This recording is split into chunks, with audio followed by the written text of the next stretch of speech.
Hey everyone, this is Shintai, and here with me I have a very special guest. This is Tom from XSEED Games. How are you doing, my friend? I'm doing great. Thanks for having me. Oh, the pleasure's mine, my friend. This is a great opportunity. Thank you very much for being a part of this. No problem at all. It's good to be here. Good to talk to people. Talking is good. Real quick, just to get everyone acquainted, so everyone knows who you are and what XSEED is, just give us a good rundown of who you are, what you are to the company, and real quick, just let us know what XSEED Games is. Sure. I am Tom Lipschultz. My official title is Localization Specialist at XSEED Games. Been working there for about 3 years now. XSEED is a small developer that was formed by some ex-Square Enix employees back in 2004, I think? I don't remember the exact year, as obviously well before my time. They broke into the market with Wild Arms 4 and 5 and Shadow Hearts from the New World. Made a big splash from the start. Always been sort of a niche RPG publisher. I've always been a fan of XSEED. I kind of lucked my way into the job right as XSEED was beginning to partnership with Falcom, NIHON Falcom Corporation, a Japanese company that's most well known for the Ys games, that's YS, and the Legend of Heroes series. Been working there for the last 3 years, doing various odd jobs since there have been under a dozen people working there the entire time I've been working there, so we all kind of do a little bit of everything, and my primary job is translation and editing, but I've done trailers, I've done voice directing, I've done a little bit of voice acting, I've done just about everything under the sun. ESRB submissions, PEGI submissions, manual translations, helped write the strategy guide for Ragnarok Odyssey, all kinds of things. It's kind of awesome, but it's also a lot of work, so I'm grateful for my free time when I have it. So how did you become employed by this company? You said you kind of lucked your way in. Do you mind talking about how you got hired? That's no problem at all, actually. I had been working in the video game industry for about 6 years before getting the job at XSEED. I was working at MYTHIC Entertainment, the creators of Warhammer Online. I sort of lucked my way into that job. They needed a Japanese language customer support representative for Dark Age of Camelot, and I was pretty much one of, possibly even the only person to apply for the job, because this was on the East Coast in Fairfax, Virginia, and I guess there weren't that many Japanese speakers who wanted to work for a game company, I don't know. So I kind of lucked my way into that job, worked my way up a little bit, became an English language customer support rep, and then a developer on Warhammer Online. Then EA bought out Mythic, and EA had a massive round of layoffs in 2009, and I unfortunately got struck by that. I was trying to find another job. Just so happened that for a couple years before that I had been emailing XSEED, a bunch of other game companies as well, Mastiff and a few others, basically with suggestions for games that I'd love to see them release, and letting them know that I was on hand, I could freelance translate if they wanted me to. I'd been doing a lot of fan translation in my spare time. One of the few companies that actually would write me back whenever I would write them was XSEED, because Ken there, he pretty much responds to any comment email that people write in. It's pretty amazing. I don't know how he manages it. Guy loves his job. He definitely does. He certainly works hard enough at it, that's for sure. Pretty much one thing led to another, and he knew that I was a huge Falcom fan because I'd been recommending Falcom games for years. He also knew that I had done a lot of fan translation. He also knew that I had been laid off from my job at Mythic because I had mentioned that in an email. And so he actually emailed me and said, hey, why don't you send us your resume? We've got a guy who's leaving to pursue a career in music pretty soon, and we need someone to fill his spot. I wound up getting the job. Very cool. Pretty much just being in the right place at the right time, I guess, and being a diehard Falcom fan.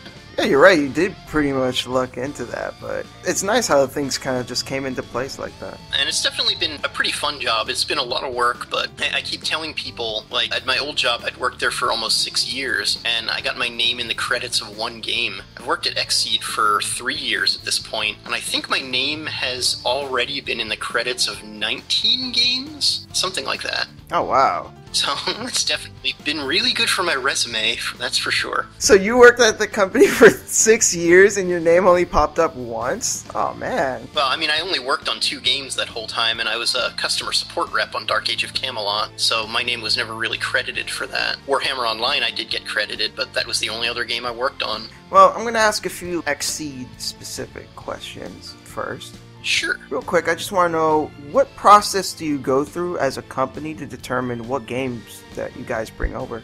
Really depends on the game. Some games, the various developers that we have done business with in the past or have a really good relationship with will actually propose games to us. They'll let us know, hey, we've got this game we're working on. We would like to release it stateside. Are you guys interested in it? And they'll send us like an early ROM or something to play. We'll actually do an in-house evaluation. We have a format. It's called TQR, Technical Quotient Requirement. We fill out TQR forms after we evaluate the games. We sort of tally the vote and see what people think. Other times, we'll actually request games from developers because we know that they're coming out, we know that they are out, and that they're popular, and that they look really good, and they look like games that are very much in keeping with the types of games we normally release. So we'll ask the developer, hey, can you send us a copy of it to try out? We might be interested in publishing this stateside. And usually they'll be more than happy to do that. And then, of course, there are situations where one of us is playing a game and we're like, dude, this game is awesome.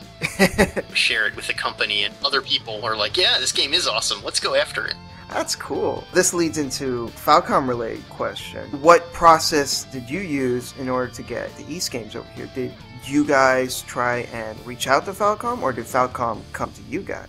Honestly, that was actually before my time. Apparently, XSEED and Falcom have been talking for a pretty long time now. The partnership that the two companies reached was pretty much the long process that came from just talking with them a lot and writing back and forth, sending suggestions on both sides, and just in general having a nice relationship with one another. So that had been going on for at least a few months before I showed up, if not a year or so. My next question is, how involved are you in the process of audio dubbing, and what does that entail? Again, it depends on the game. For East, the Oath and Felghana, for example, I actually went with to all of the audio sessions because I knew the game better than anyone else. I was sort of entrusted to help the director. I mean, I didn't really direct the voice acting, but I did sort of chime in and fill people in on context and let them know, like, you know, this is a response to this line, or, you know, try to get a little bit more of this emotion in here because this just happened to your character, and stuff like that. And that was a really, really cool experience. That was probably the most fun I've had at the job the whole time I've been here, because it was just surreal to see all these voice actors and to actually be, like, giving them tips and stuff like that. And pretty much bringing your infinite wisdom of East and applying it. Trying to, anyway. I hope it turned out okay. I know the English dub for Oath and Felghana has its critics as well, so I know I can't please everyone. I have a friend, I'm going to go ahead and shout him out, RPG Swagman. He thinks it's one of the best English dubs ever. You certainly pleased him. Well, that's good. You should let him know that if he plays the game, the sub-quest where you get to escort Kristoff back to Valstein Castle, it's an easy optional mission to overlook, but if you manage to do it, eventually you're waiting for the lady of the castle to show up, and her presence is announced by a guard. And I believe his line is, presenting the lady of the castle, or something like that, and yeah, I'm that guard. Yeah, he actually brought that up.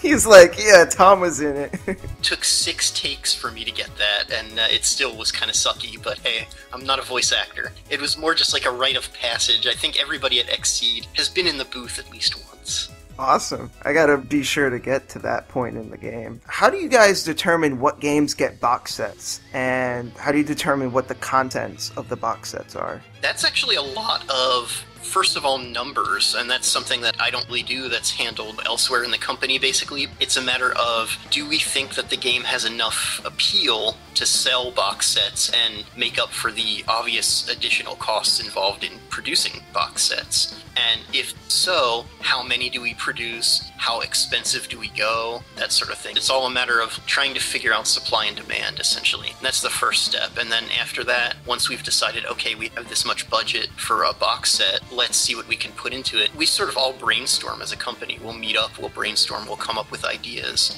I'm not very artistically inclined personally, but I know Jess and Brittany at the company are very much artistically inclined people, so they'll often, like, draw up little mock-ups of things for us to take a look at, and we'll just sort of go through a process, vote on things, see what we think fans will appreciate. I love buying box sets, and in particular, my East 7 and Trails in the Sky box sets are among my favorites in my collection.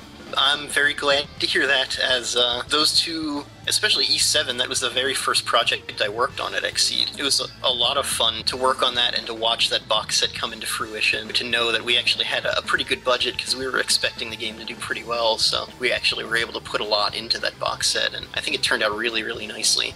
Definitely. I mean, I love that box set. I think it's great. I will say, though, I think my favorite box set that XSEED's released so far is actually Ragnarok Odyssey on the Vita. The strategy guide that we included, it's a pretty swanky strategy guide. I really think the graphic design house we use knocked it out of the park as far as layouts go and everything. Jess and I put a lot of time into writing and editing the text, translating it from Japanese strategy guides and instruction manuals, and also writing some of our own little things in there. Then we also included the collectible trading cards, which I thought were a pretty cool idea, and we actually did have rarities. So there's some cards that are ultra rare and you're very unlikely to get, and then the soundtrack CD too, really good soundtrack. So I really, really like that box set personally.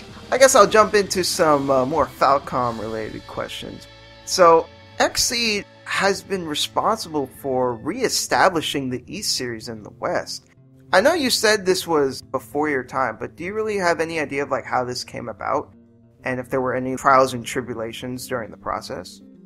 Honestly, it was pretty smooth since I've been there anyway. I do know that Falcom and XSEED had been talking for a pretty long time, and I know that I think we actually approached Falcom and said, we really want to release your games here. But I don't know, again, that was before my time. Really, since I've been around at XSEED, there haven't been too many trials. Falcom's been pretty accommodating. Usually if we request something of them, they're totally cool with it. You may have heard that whenever we release a game here, we usually go through the developer to work on the localization programming for the game, but actually went with a third-party programmer to work on the East games on Steam, and Falcom was totally cool with that, which a lot of Japanese developers would not be. So that was really nice to see them just willing to entertain our ideas for getting their games out and stuff. It was really cool. Falcom sounds like a really great company. They certainly make excellent games, I gotta say. I gotta agree with that.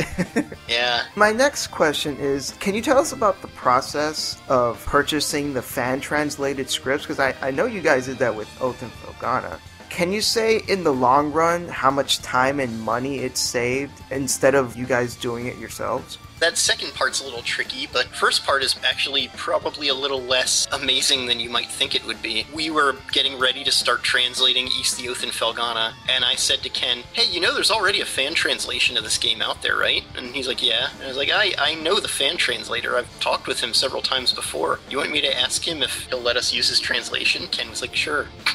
And so that's what we did. And I mean, it was not much fanfare. It was basically I contacted Jeff and asked Jeff if, he would be interested, and his answer, I believe, was hell yes. Just kind of went from there. I think it worked out really well because Jeff did a really nice job with that game. We've worked with him on 2 other East games since then. Definitely saved time. I really can't say how much time, because we did still edit his translation. We didn't just stick it in the game and call it a day. We never release anything without making sure it's gotten a full editing pass first. So we definitely went through it. We corrected typos. We corrected minor mistranslations, changed the phrasing a little bit, basically just tweaked what was there to make it a little bit more professional and a little bit more consistent with our own editing guidelines and East terminology that we had pretty much settled on. I mean, I think they turned out really well. It definitely saved us a lot of time not having to translate it. I have no idea how much time or money that saved in the long run. Well, I wasn't expecting a specific answer. It was more of a guesstimate. I think the biggest thing it did was it allowed us to put a little more time into polishing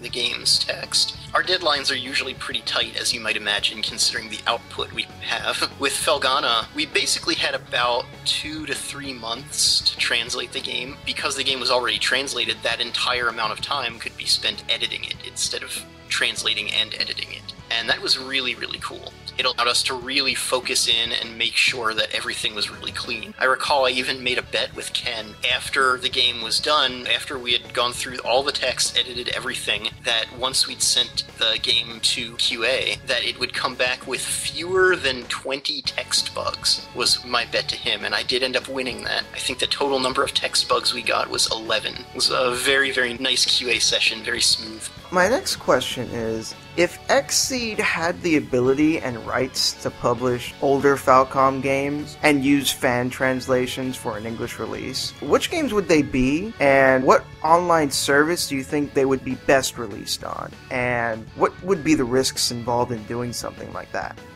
Especially with the success we've seen on Steam so far with the East titles, we would love to release some of Falcom's back PC catalog. They've got a ton of amazing games, and I've personally been pushing for Xanadu Next, as it's one of my absolute favorite games of all time. Also been pushing for the Zwei titles, as they're really, really good, especially Zwei 2, one of Falcom's best, in my opinion. And a lesser-known Falcom dungeon crawler called Dinosaur Resurrection. Seems like people online have heard of, but only because I won't shut up about it. But those are probably the ones that, you know, if we get a chance, I'm going to push for those above all else. I know Xanadu Next does have a fan translation. Zwei 2 has one that I think is very close to being done, and Zwei 1 is in progress, being fan translated. Dinosaur, I think, is sort of on the... I think somebody said they were fan translating it a long time ago, but I don't think it's actually been started yet, or if it has, it's still very early. But either way, I mean, we are translators and editors at XSEED, so I'm perfectly happy working on it myself, too. In fact, I would be thrilled. How many of Falcom's games have been released over here through XSEED that you have personally worked on?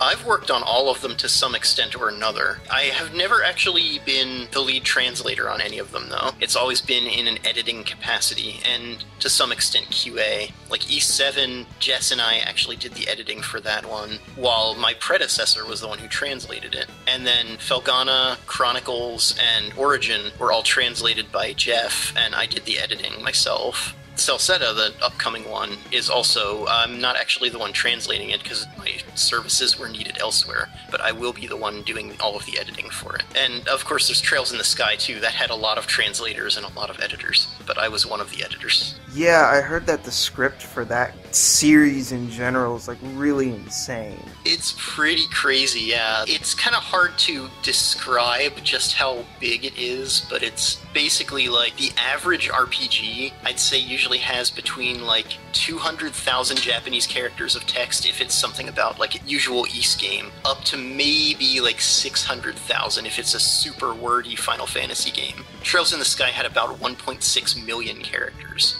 Jesus! And that's the second smallest game in the Trails series. The second chapter, I think, is around 3.6 million. And then Zero no Kiseki has more than that, and Ao no Kiseki more than that. The upcoming Sen no Kiseki supposedly more than that. You guys have your work cut out for you. Yeah, I think, you know, we would be working on this series till we're dead at this rate, and Falcom just keeps pumping them out too. It's like, stop! Give us a chance to catch up!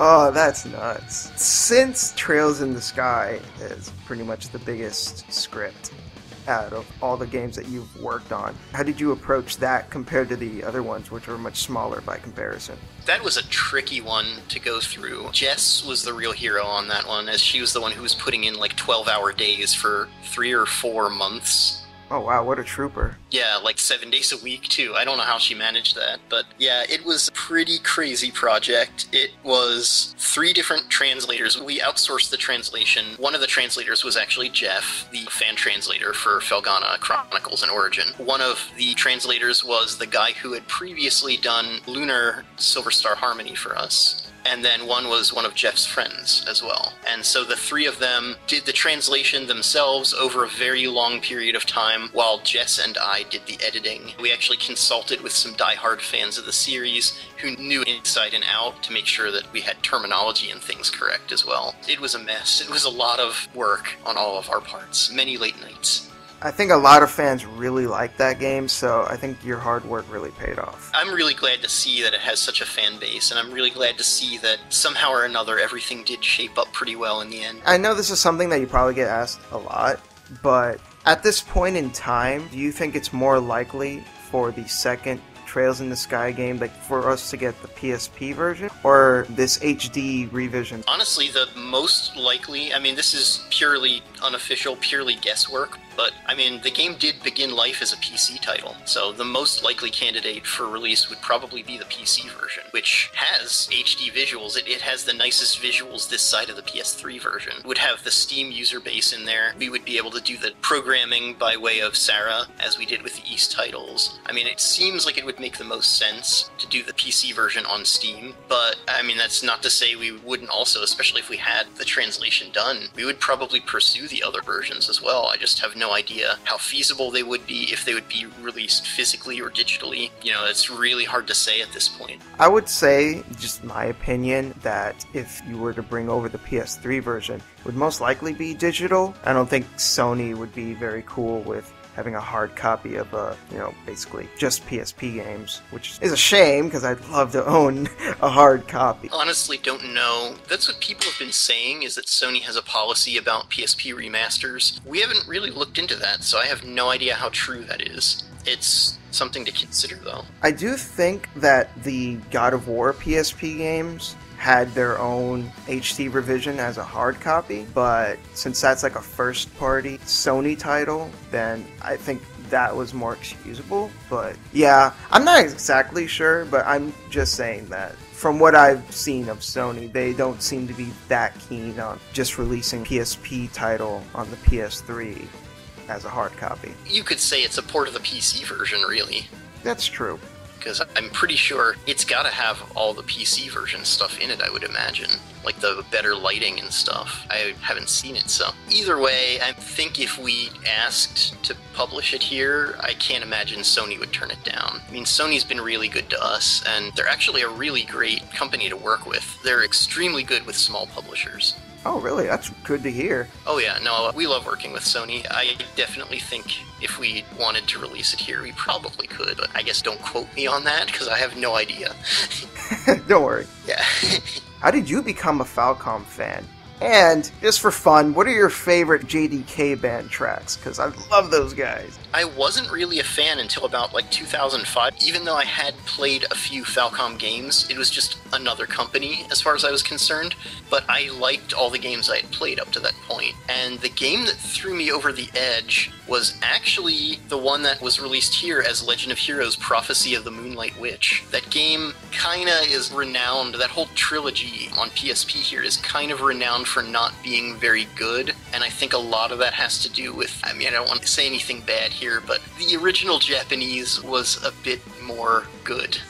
We'll just go with that. And I think that really does make a huge difference. Like, that's one of the things that made me realize how important a good translation is. I bought a PSP at launch, at Japanese launch, because I'm a huge fan of Sony's Poplacrois series, and I knew that there was a Poplacrois game being released on PSP, so I just knew I had to own the system. And one of the near-launch titles in Japan was Legend of Heroes Prophecy of the Moonlight Witch, and I knew Falcom from having played East the Ark of Napishtim and East 3 Wanderers from East back when I was a kid. So I was like, oh, I'm curious, I kind of want to try this other Falcom game and see what it's all about. I've never played a Legend of Heroes game, let's give it a shot. And so I played the whole game in Japanese, and I was blown away. The writing in it is so fantastic. Once I also started playing the game in English, it felt like a totally different game. The translation makes such a huge difference. And that's why people who are like, you can just Babel fish it, or just make a translation that's completely accurate word for word to the Japanese, that's not an accurate way to play an RPG. You need to have that nuance, that feeling, that subtlety, that soul of the original game in there. And that's what a good localization can deliver. Oh, I totally agree. I just think back to some games that I've played where if the translation wasn't as good as it was, I wouldn't have feel as emotionally invested in what was going on. Yeah, exactly. Basically, after Prophecy of the Moonlight Witch, after falling in love with that game in Japanese, I decided I needed to play more Falcom titles, and so I went onto Falcom's site and learned that they do international shipping from falcom.co.jp. You have to, send your credit card information by email, so it's a little bit sketchy, but they do ship internationally. I ordered their 2 newest games at the time, which were Gudamin and Ys the Oath in Felghana on PC, and I had them delivered to me, and I absolutely fell in love with both of those games, and from that day on, I was just a diehard Falcom fan. I started ordering their whole back catalog of PC titles, all their soundtrack CDs, and that's when I started emailing tons of companies and telling them, you gotta release these games in English, they're awesome. Eventually it got me this job, so it worked out pretty well, but I have spent a lot of money on Falcom over the years and amassed quite a collection, and to this day I have not played a Falcom game I haven't enjoyed. There's not a single bad game I've played from them. Awesome. Actually, I have to thank my friend, the one that I mentioned before, RPG Swagman, for really getting me into the Ys series. I just started loving the series. He's like, oh yeah, you gotta play this, you gotta play that, and I'm like, yeah, these games are amazing. See, I really enjoyed Ys 3 Wanderers from Ys as a kid. It was the only Ys game I'd played for the longest time, and a lot of people say it's like one of the black sheeps of the series, but I thought it was awesome. It was like weird and wonky and had bizarre controls with weird jumping and like lawnmower like rapid fire sword swinging, and it was just a really awkward game to play, but there was something so charming about that awkwardness, and I just really liked it and always ranked it as one of like my favorite unsung Super Nintendo games. That's why Oath in Felghana, I was really excited for that when I got it, and was just blown away by it. Yeah, what I played of Oath in Felghana, that game is incredible. I think they made really good use of the Ys6 engine, since that's what the engine that it uses. It improves upon it a lot. No, I really like Ys6. Oath in Felghana makes a lot of steps forward with that engine, and really makes it shine.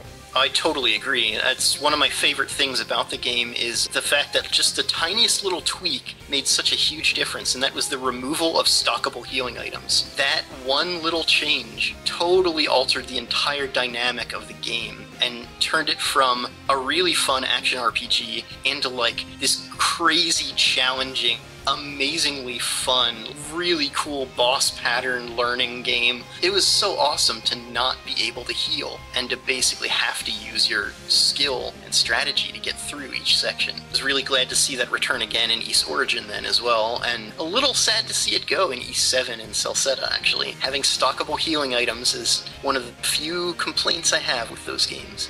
I would liken it to the fact that I haven't played Celceta, although it looked like it bears a lot of similarities to 7. I would say that with 7 in particular, they tried to make it more of an RPG as opposed to the previous games, which I feel are a little more focused on the action side of things. I would agree with you on that too, and I think that that progression continued into Celceta. It's funny because Napishtim, Felghana, and Origin all use the same engine, but they're all such distinctive games, even though their core gameplay is basically the same. And I think Falcom did the same thing with 7 and Celceta. They use the same engine, but man is Celceta a different game from 7. It just feels different, it plays different, it has different focuses, and I love the enormous overworld. I mean, enormous. It's so weird to have an Ys game with this huge, sprawling overworld that you can explore at your leisure, and it just goes on forever in like every direction, and it's not repetitious in the slightest. There are landmarks everywhere, there's different areas that you can go to, but it's just huge and full of secrets, and it's just a lot of fun to explore, and never seen that in any other Ys game. What other Ys game would you like to see get a similar treatment to Oath in Felghana and Celceta?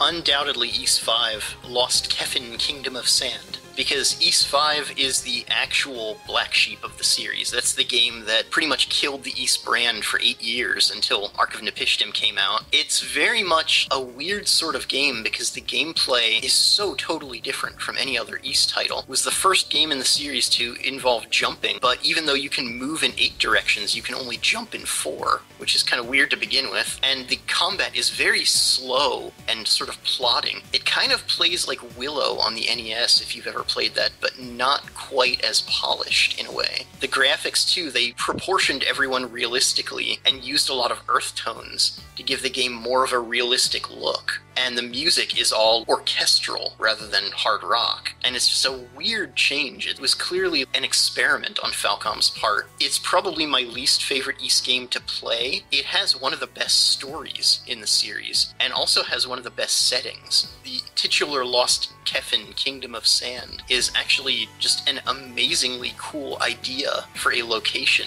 I think if they remade it Felghana or Celceta style, could just be mind-blowingly cool. And the soundtrack too, if it were remade in typical Falcom style, it would just be amazing, and I would really love to see that happen one day. I'm sure it will. I mean, Falcom been building to that point. I expect very much that they will remake Ys 5 at some point in the future, but that day can't come soon enough for me. Now, chances are if they do remake it, it will most likely be based off the engine of 7 or Celceta, but in your opinion, would you think it would work better with the Othin Felghana or Origins or Ys 6 engine? Or do you think it would be better with the Ys 7 and Celceta engine? Well, actually, Ys 5 is very much a solo quest for Adol, so I don't think the party system would work well in that game. But what I do think would work well, somebody else brought this up on our forums, actually, because we do discuss a lot of random Falcom things on the forums, the XSEED forums. One of the things we discussed was if Ys 5 were remade, what engine should be used.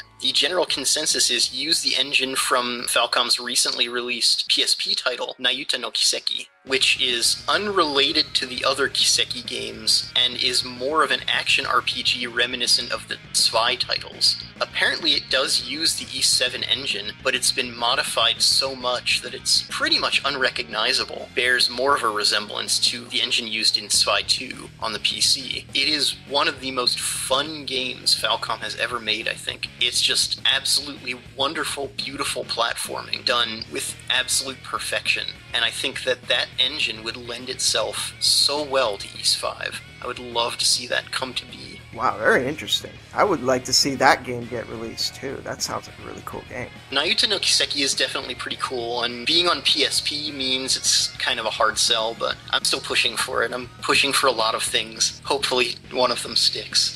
Well, Black Rock Shooter just recently came out for the PSP, so the PSP ain't dead yet. Oh no, I definitely don't think it's dead, but its audience is definitely shrinking over time as the Vita's audience increases. Nayuta no Kiseki, even though it's not as much of a story-centric game as the regular Kiseki games, it still has a lot of text, so it would still take a while to localize, and we don't really have time for that right now with all the other games we got coming. I think it's time to start winding down a bit. Are there any games that are currently out or soon to be released that you would like to get people excited about? You mean XSEED titles or just games in general? I meant XSEED. Yeah, because I play a lot of random games that other people don't really seem to know too much about. I would say I'm a hipster, but I also play the popular stuff too. I just have no life. But no, as far as XSEED games go, Rune Factory 4 is pretty amazing, actually. I've never really played the Rune Factory games, but man, Rune Factory 4 has a really good story and really likable characters. And I did not expect that, because I think Rune Factory, I think Harvest Moon, I think it's a farming game, first and foremost. But it's very much sort of a life sim RPG with a really well-established world and really cool plot twists and plot elements to it. Awesome, awesome game. Definitely recommended for 3DS owners whenever we release it, and I don't know what the actual release date will be at this point, but we will let you guys know as soon as we know. We do have Killer is Dead coming as well, which is the Suda51 game being released on the PS3 and Xbox 360. It hasn't been released in Japan yet, so I can't actually talk about anything related to the game just yet, but it is absolutely crazy and has so many moments that are going to be infamous forever, I think. If you're a fan of Suda or just a fan